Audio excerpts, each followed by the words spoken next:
Hello दोस्तों, story शुरू करने से पहले प्लीज मेरे चैनल को सब्सक्राइब कर लें। शुक्रिया। मेरा शौहर हर जुमेरात किसी खास मज़ार पर किसी पीर के जलसे में जाता और वापसी पर अपने साथ लंगर के चावल लाता और कहता तो इसे खा ले, फिर हमारा बेटा हो जाएगा। मैं खुशी खुशी वो चावल खा लेती क्योंकि मेरी 4 बेटियां थीं और मुझे भी बेटा चाहिए था। पर मैं जब भी वो लंगर खाती गहरी नींद सो जाती। जब सुबह उठती तो पास अगरबत्ती के टुकड़े होते। अब मुझे शक होने लगा तो एक दिन वो चावल न खाए और सोने का नाटक करने लगी। पर जान निकल गई जब मेरे सोते ही इसी बाबा ने मैं सड़क पर खड़ी छाता लेकर अपनी सुतेली माँ को सड़क पार देख रही थी, जो कि मेडिकल स्टोर पर खड़ी अब्बा के लिए दवाई खरीद रही थी। पिछले 1 घंटे से दवाई खरीदने की बजाय स्टोर वाले से कोई राजो न्याज की बातें कर रही थी और मैं सड़क पार खड़ी आसमानों में काले बादलों को घूर रही थी, जो कि इस बात का अंदिया दे रहे थे कि बहुत जल्द मूसलाधार बारिश होने वाली है। मगर मेरी सुतेली माँ मुझे सड़क से आते हुए दिखाई नहीं दे रही थी। फिर वही हुआ जिसका डर था। अचानक से तेज बारिश शुरू हो गई। जब तेज बारिश शुरू हुई तो मेरी सुतेली माँ होश की दुनिया में वापस आई और जल्दी से अब्बा की दवाई खरीद कर सड़क पार मेरे पास आ गई और मुझ पर बिगड़ने लगी और कहा कि तुम्हारी वजह से देर हो गई है। वो अपनी चालाकी को छुपाने के लिए मुझ पर इल्जाम लगा रही थी। मेरी सुतेली माँ हमेशा मेरे साथ ऐसा करती। हर बार अब्बा की दवाई खरीदने के बहाने मुझे बाहर ले आती और देर हो जाने की वजह से मुझ पर इल्जाम लगाती और झूठी सच्ची कहानियां बनाकर अब्बा के सामने बयान कर देती, जिसकी वजह से अब्बा मुझसे नाला रहते। मगर अब तो सोने पे सुहागा बारिश हो रही थी। इतनी तेज बारिश थी कि घर जाते तक हम दोनों के कपड़े भीग गए। जब हम घर पहुंचे तो अब्बा गुस्से में तपे बैठे थे। जब उन्होंने देर से आने की वजह पूछी तो अम्मा मुझ पर इल्जाम लगाने लगी कि तुम्हारी बेटी को ही बाहर जाकर कुछ ना कुछ खाना होता है। मैं इसको खाने पीने की चीजें दिलाने के लिए रुक गई थी। इसी के ही नखरे किसी के काबू में नहीं आते। अगर मैं इसको मना करती तो आप ही मुझे बातें सुनाते कि सौतेली माँ हूँ, इस वजह से बेटी का ख्याल नहीं रखा। अब्बा मेरी सौतेली माँ की बातें सुनकर खामोश हो गए और फिर उनसे अपनी दवाइयों का शॉपर मांगा। मेरी सौतेली माँ ने दवाइयों का शॉपर खामोशी से अब्बा की जानिब बढ़ाया और मुझे पकड़कर कमरे में ले गई। वो हमेशा मेरे साथ ऐसा करती थी। उन्होंने कमरे में जाकर मुझे मारा और बहुत डराया और अब्बा को सच्चाई बताने से हमेशा की तरह सख्ती से मना किया। बचपन से लेकर जवानी तक वो मेरे साथ ऐसे ही जुल्म करती आई थी, मगर इनके जुल्म की इंतहा बढ़ती जा रही थी। मैंने भी अब्बा को सब सच बताने का फैसला कर लिया, मगर इससे पहले मुझे सच्चाई जानना थी कि मेरी सौतेली माँ का मेडिकल स्टोर वाले से क्या ताल्लुक है। सौतेली माँ के डराने धमकाने के बाद मैं हमेशा की तरह खामोश हो गई। लेकिन जब कुछ दिनों बाद अब्बा की दवाइयाँ खत्म हो गईं, तो मेरी सौतेली माँ ने मुझे दोबारा अपने हमरा लेकर मेडिकल स्टोर पर जाने का प्रोग्राम बनाया। और जब हमेशा की तरह उन्होंने मुझे सड़क पार खड़े होने को कहा तो मैंने उन्हें मना कर दिया। उनसे कहा कि मुझे बहुत डर लगता है, मैं आपके साथ मेडिकल स्टोर के अंदर ही चलती हूँ।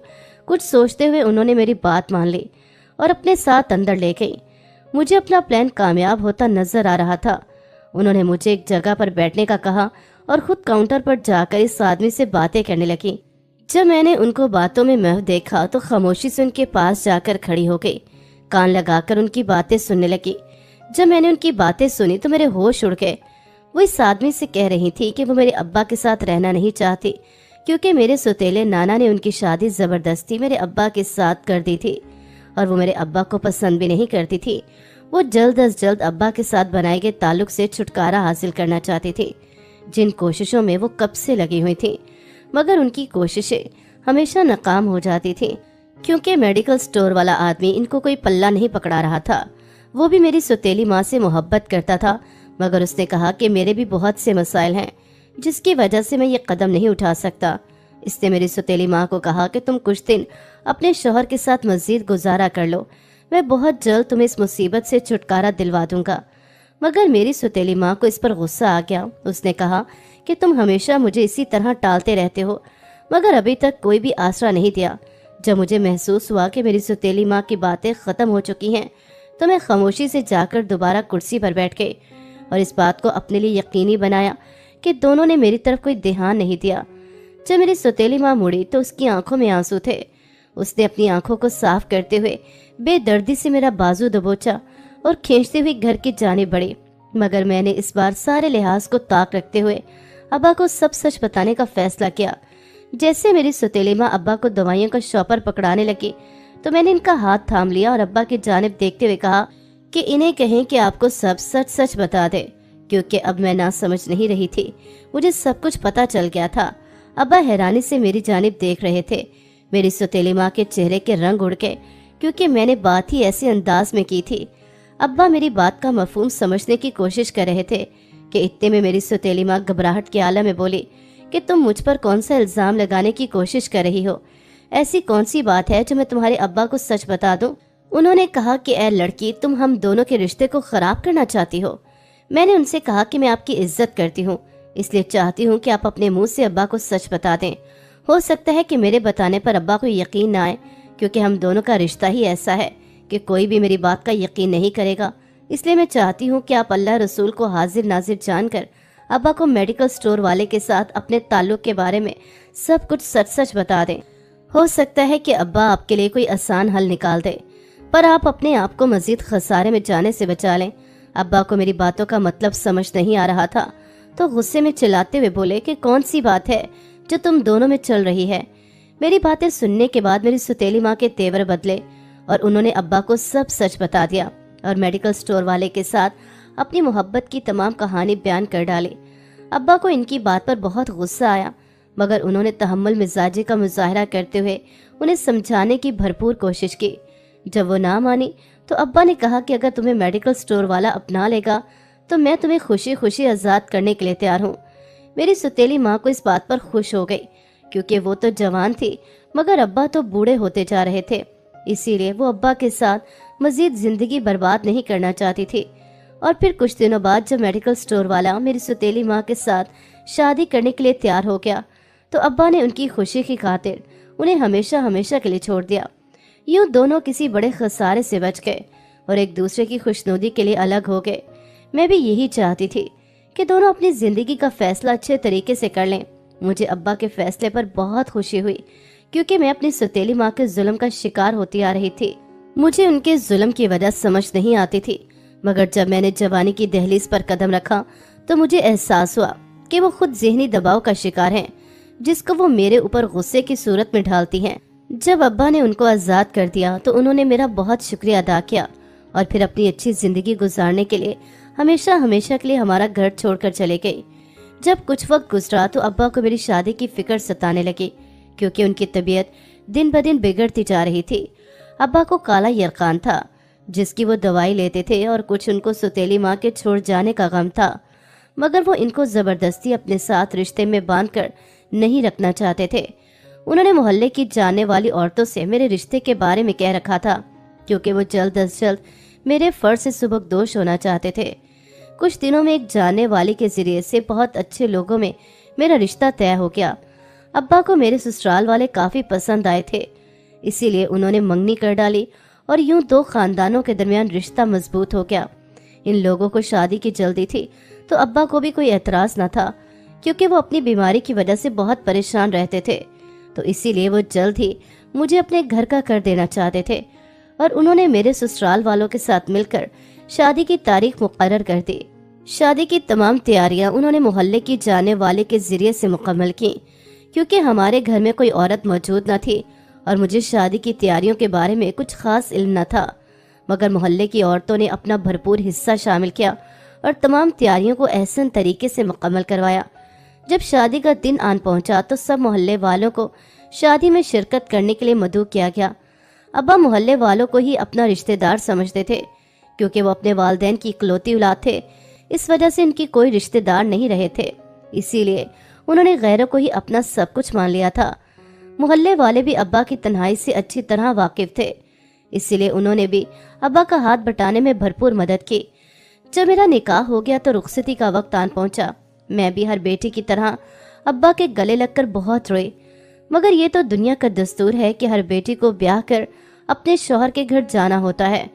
इसलिए मैं भी अपने बाबल का घर छोड़कर पिया देश सुधार गई। वहां पर मेरा इस्तकबाल अच्छे अंदाज में किया गया। या मेरे ससुराल वाले बहुत अच्छे थे, वो मेरे साथ बहुत अच्छे तरीके से पेश आते। شادی کے پہلے دن سے ہی انہوں نے مجھے میرے شوہر کے ساتھ الگ کر دیا تھا تاکہ میں اپنی مرضی سے زندگی گزار سکوں، مگر میں پھر بھی ان کی خدمت میں کوئی کسر نہ چھوڑتی تھی۔ ہر وقت ان سے جا کر ان کی خیریت دریافت کرتی۔ میری یہ ادا میرے شوہر کو بہت بھاتی، جس کی وجہ سے وہ میرا بہت خیال رکھتے۔ وہ کہتے تھے کہ اگر تم میرے والدین کا خیال رکھ سکتی ہو تو میرا بھی فرض بنتا ہے کہ میں بھی تمہاری تمام ضروریات کا خیال رکھوں، کیونکہ ان کے باقی بھائیوں کی بیویوں نے ان کے والدین کے ساتھ بہت برا سلوک کیا تھا، جس کی وجہ سے ان کا دل بہت کھٹا ہو گیا۔ مگر میرے اچھے سلوک کو دیکھتے ہوئے انہیں یقین ہو گیا کہ ہر انسان ایک جیسا نہیں ہوتا۔ میرے ساس سسر بھی مجھ سے بہت خوش تھے۔ وہ تو ہر وقت میرے لیے دعائیں کرتے رہتے تھے۔ مجھے بھی ان کی دعاؤں کی ضرورت تھی، کبھی ان کی خدمت میں کوئی کسر نہ چھوڑتی۔ شادی کے کچھ دنوں بعد مجھے محلے والوں نے فون کیا اور ابا کے انتقال کی خبر سنائی۔ یہ خبر میرے لیے اتنی درد بھری ثابت ہوئی کہ مجھ سے برداشت نہ ہوا۔ میں دل تھام کر رہ گئی۔ میرے شوہر نے میرے ہاتھ سے فون لیا اور بات کرنے لگے۔ پھر وہ گھر والوں کو بتانے کے بعد مجھے ابا کے پاس لے گئے۔ میں بار بار ابا کی چارپائی سے لپٹ کر روتی رہی۔ جب جنازے کے لیے سب محلے والے ابا کی چارپائی کو اٹھانے آئے تو میں نے ہمت کرتے ہوئے ابا کو اللہ کے حوالے کر دیا اور پھر اپنی ساس کے گلے لگ کر بہت روئی۔ اس مشکل اور کڑے وقت میں میری ساس نے میرا بہت ساتھ دیا۔ انہیں پا کر مجھے ایسا محسوس ہوتا تھا کہ جیسے مجھے میری سگی ماں مل گئی ہو۔ انہوں نے میرا بہت خیال رکھا۔ جب ابا کے سوئم کا ختم ہو گیا تو میں ان کے گھر کو تالا لگا کر سسرال واپس آ گئی۔ پھر میری زندگی روزمرہ معمول کے مطابق گزرنے لگی۔ میری زندگی میں انتشار اس وقت پیدا ہوا جب ایک دن اچانک سے میری طبیعت خراب ہو گئی۔ جب میری ساس مجھے قریبی ہسپتال لے کر گئی تو وہاں پر موجود لیڈی ڈاکٹر نے مجھے اولاد کی خوشخبری سنائی۔ یہ خوشخبری سن کر تو میں اپنی زندگی کے تمام غم بھول گئی اور اپنا بھرپور خیال رکھنے لگی۔ میری ساس تو مجھے زمین پر قدم نہ رکھنے دیتی تھی، ہر وقت میرا بھرپور خیال رکھتی۔ جب میرے شوہر کو اس خبر کے بارے میں علم ہوا تھا تو وہ خوشی سے نہال ہو گئے تھے اور خوشی میں انہوں نے پورے خاندان بھر میں مٹھائی تقسیم کی۔ جب ایک دن میں نے اپنے شوہر سے پوچھا کہ انہیں اولاد میں بیٹی یا بیٹا دونوں میں سے کس کی چاہ ہے، انہوں نے کہا کہ میں چاہتا ہوں کہ ہماری پہلی اولاد بیٹا ہی ہو، کیونکہ مجھے بیٹوں کی زیادہ چاہ ہے۔ مجھے ان کی بات بہت عجیب لگی۔ میں ان کو سمجھانا چاہتی تھی کہ اولاد ہونا بہت ضروری ہے، بیٹا ہو یا بیٹی، اس سے کوئی فرق نہیں پڑتا، مگر میں نے چپ ساتھ لی۔ مگر مجھے ہر بار یہی ڈر لگا رہتا کہ اگر بیٹی پیدا ہو گئی تو میرے شوہر کو پسند نہیں آئے گا، پتہ نہیں وہ کس طرح کا رویہ اختیار کریں گے۔ ہر وقت میرے دل میں یہ دھڑکا لگا رہتا تھا۔ میں نے کئی بار ساس کے سامنے بھی اس بات کا اظہار کیا، مگر وہ ہمیشہ مجھے ٹال دیتی اور کہتی کہ بس اولاد صحت مند پیدا ہونی چاہیے۔ پھر وہی ہوا جس بات کا مجھے ڈر تھا۔ اللہ نے مجھے جڑواں بیٹیوں سے نوازا، دونوں خوبصورتی کا شاہکار تھی۔ میں نے 2 بیٹیوں کی پیدائش پر اللہ کا شکر ادا کیا، دونوں بہت صحت مند پیدا ہوئی تھیں۔ میری ساس کو بھی بیٹیوں کی بہت خوشی تھی۔ جب میرے شوہر کو بیٹیوں کا پتہ چلا تو ان کا رویہ زیادہ خراب نہ ہوا، بلکہ انہوں نے خوشی سے دونوں بیٹیوں کو قبول کیا، جس سے میرے دل کو سکون ہوا۔ اور پھر میں اپنے شوہر کے ساتھ مل کر دونوں بیٹیوں کو پالنے لگی۔ دونوں بیٹیوں کی پیدائش کے 2 سال بعد جب میں دوبارہ امید سے ہوئی تو میرے شوہر نے امید لگا لی کہ اس بار بیٹا ہی ہونا چاہیے، مگر اللہ کی کرنی ایسی ہوئی کہ مجھے اس بار بھی اللہ نے تیسری بیٹی سے نوازا۔ میں تو اللہ کی دین پر خوش تھی، مگر میرے شوہر کا رویہ سخت خراب ہو گیا۔ مگر وہ کچھ دنوں بعد دوبارہ سے نارمل ہو گئے اور پھر ہم دونوں مل کر تینوں بیٹیوں کو پالنے میں لگ گئے۔ وہ بھی ملازمت سے واپس آنے کے بعد اپنی بیٹیوں کے ساتھ کھیلنے میں مصروف ہو جاتے۔ یوں ہی وقت گزرتا گیا کہ ایک بار میں دوبارہ امید سے ہو گئی۔ مجھے بھی امید تھی کہ 3 بیٹیوں کے بعد ہو سکتا ہے کہ میرا بیٹا پیدا ہو جائے، جس کے لیے میں نے اللہ سے بہت دعائیں کی اور اپنی ساس کے ساتھ مل کر بہت سی منتیں مانگی، مگر کوئی بھی افاقہ نہ ہوا۔ اور ایک بار پھر اللہ نے مجھے بیٹی سے نوازا، مگر میں نے اللہ کی رحمت کو قبول کر لیا۔ اس بات پر ہی اکتفا کیا کہ ہو سکتا ہے اس میں ہی اللہ کی کوئی مصلحت ہو۔ مگر میرا شوہر تو 4 بیٹیوں کی پیدائش پر پریشان ہو گیا، کیونکہ اسے تو بیٹے کی خواہش تھی، جس کی وجہ سے وہ بہت پریشان رہتا تھا اور اپنی بیٹیوں کے ساتھ کھیلنا بھی کم کر دیا تھا۔ وہ اللہ کی رضا میں بالکل بھی خوش نہیں تھا، بلکہ اسے تو بیٹے کی چاہت تھی۔ اس کو دیکھتے ہوئے میرے دل میں بھی بیٹے کی چاہ پیدا ہونا شروع ہو گئی۔ وہ چاہتا تھا کہ کسی طرح میرا بیٹا پیدا ہو جائے۔ اسی وجہ سے میرا شوہر ہر جمعرات کسی خاص مزار پر کسی پیر کے جلسے میں جاتا اور واپسی پر اپنے ساتھ لنگر کے چاول لاتا और कहता तो इसे खा ले, फिर हमारा बेटा हो जाएगा।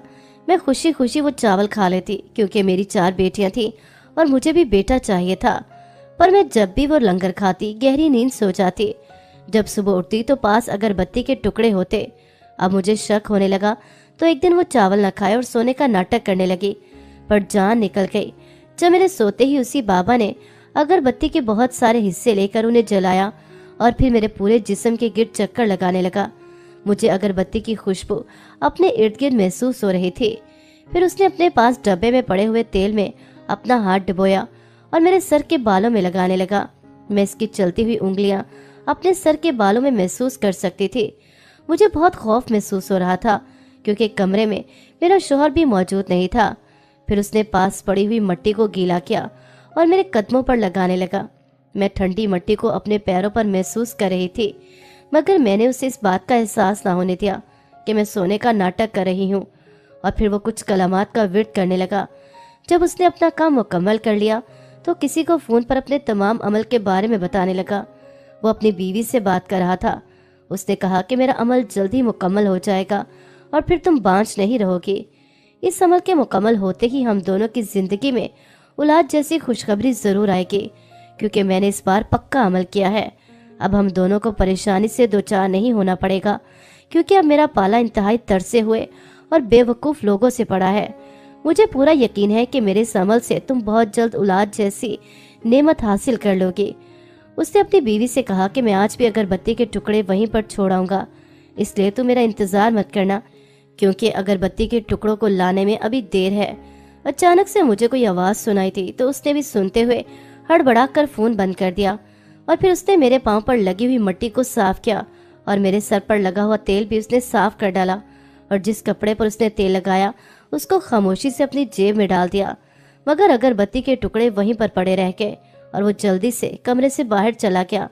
जब मैंने उसको बाहर जाते हुए देखा तो उठकर बैठ गई और मामले की संगीनी के बारे में सोचने लगी।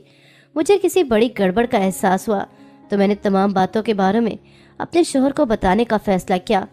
जब सुबह का वक्त हुआ तो मैंने शौहर को कमरे में दाखिल होते हुए देखा। मैं जैसे उससे बात करने के इरादे से उठी तो मेरी चारों बेटियों ने रोना शुरू कर दिया, क्योंकि मैं जब भी उनसे दूर होती थी तो वो महसूस कर लेती।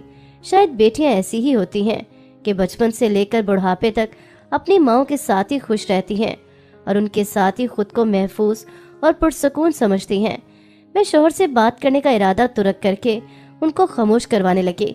इतने में शौहर ने कहा कि मुझे किसी जरूरी काम के लिए शहर से बाहर जाना है, इस वजह से मेरा थोड़ा बहुत सामान पैक कर दो, मैं 2 दिन बाद लौट आऊंगा।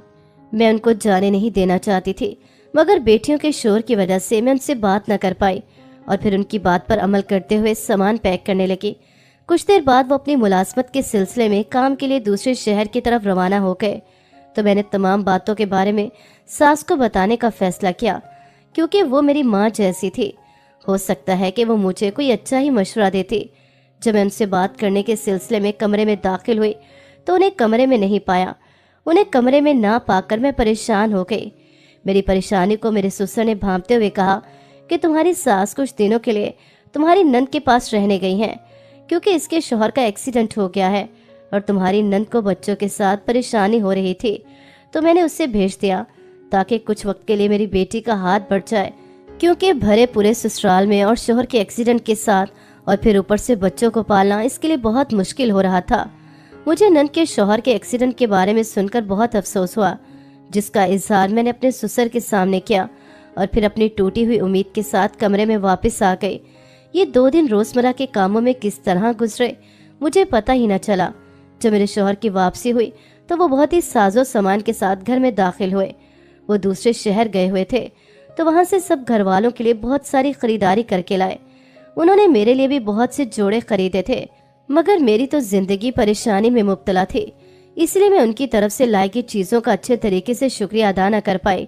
जिस बात को उन्होंने महसूस कर लिया जब वो सारे घर वालों के दरमियान से फारिग हो गए तो मेरे पास कमरे में आए और मेरा हाथ थामते हुए उन्होंने कहा कि कोई परेशानी है क्या। और फिर उन्होंने अपनी नाराजगी का इजहार मेरे सामने किया, क्योंकि मैंने उनके लाए जोड़ों पर अच्छा रद्द अमल नहीं दिया था। तो मैंने उन्हें तमाम बात बताने का फैसला किया और फिर उन्हें पीर के अमल और उसकी बीवी के साथ होने वाली तमाम बातों के बारे में आगाह किया।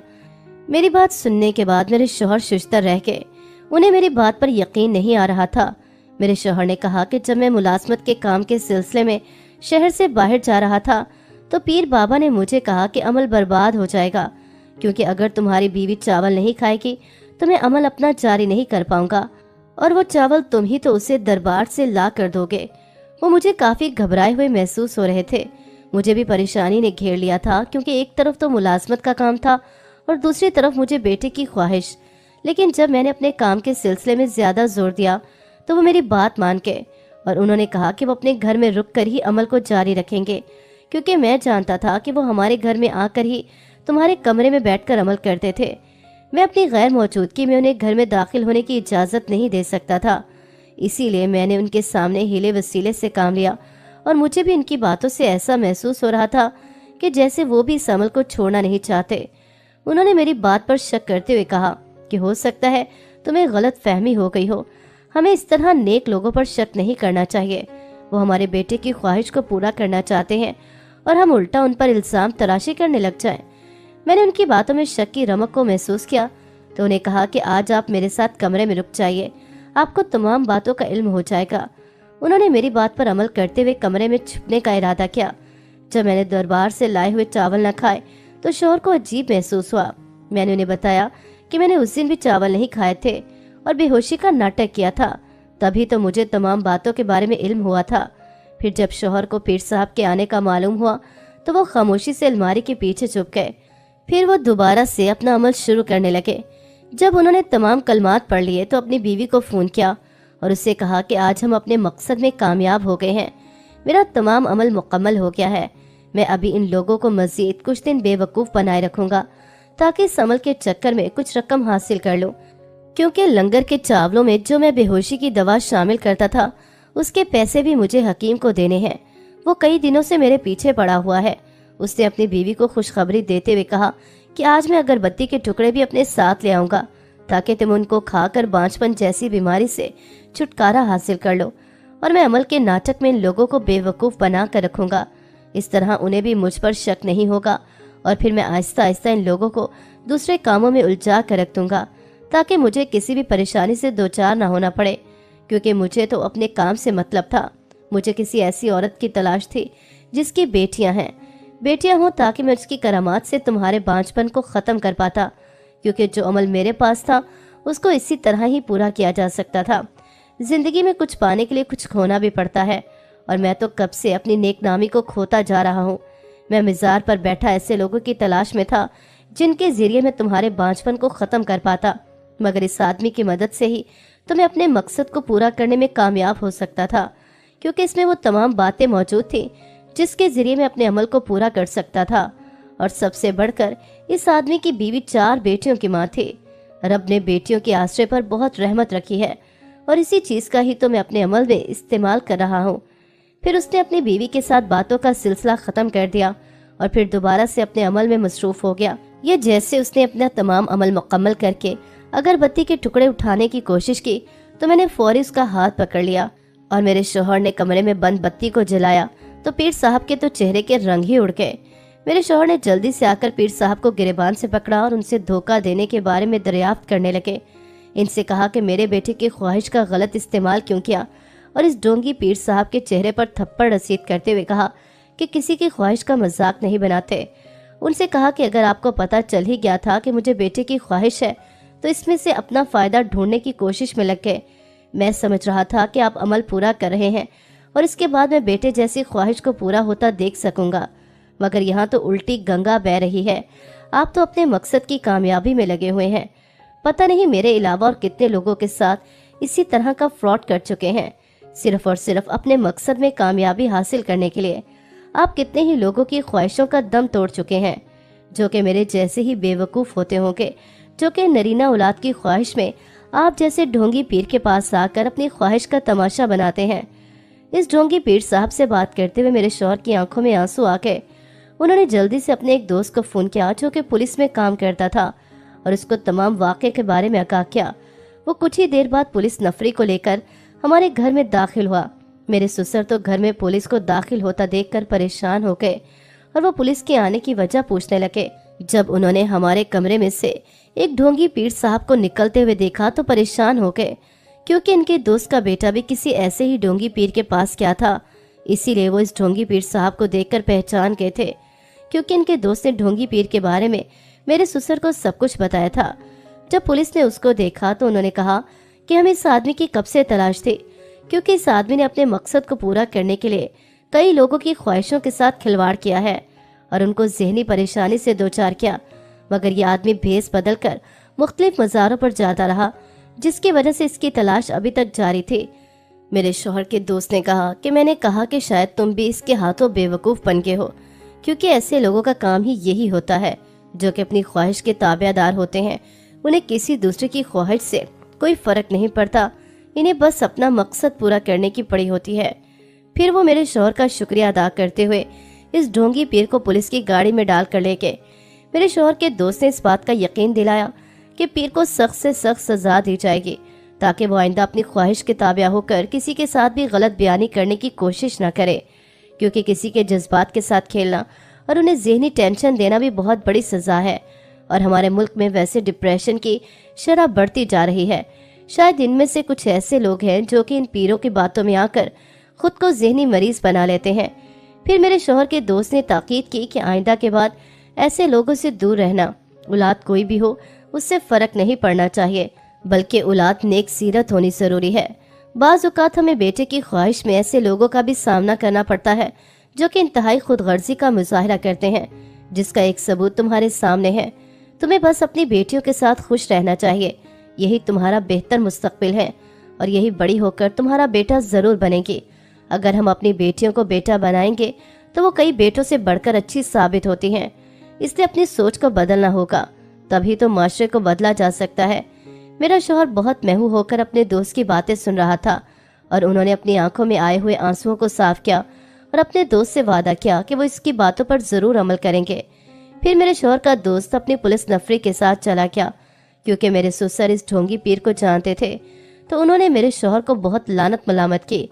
मेरे शौहर ने मेरे ससुर के सामने अपनी गलती को कबूल किया और उन्होंने मेरा दिल दुखाने पर मुझसे बहुत माफ़ी मांगी। उन्होंने कहा कि मैंने तो तुम्हें जानवर समझ लिया था कि बच्चे पैदा करती रहो, मैंने तुम्हारी सेहत का कोई ख्याल नहीं रखा। बस बेटा पैदा होने का मुझ पर जुनून सवार था, मैंने गलत और सही में फ़र्क ही न किया। इस वजह से तो अल्लाह ने मुझे इतनी बड़ी सज़ा दी कि ऐसे इंसान के पास जो छोड़ा जो कि खुद अपनी ख्वाहिशात का पाबंद। अल्लाह ने मुझे वहाँ पर जाकर छोड़ा है जहाँ से मैंने अपनी अक्ल का इस्तेमाल शुरू किया। इसीलिए तो बाज़ औक़ात अल्लाह हमें सीधा रास्ता दिखाने के लिए भी इस तरह की आजमाइशों में डाल देते हैं।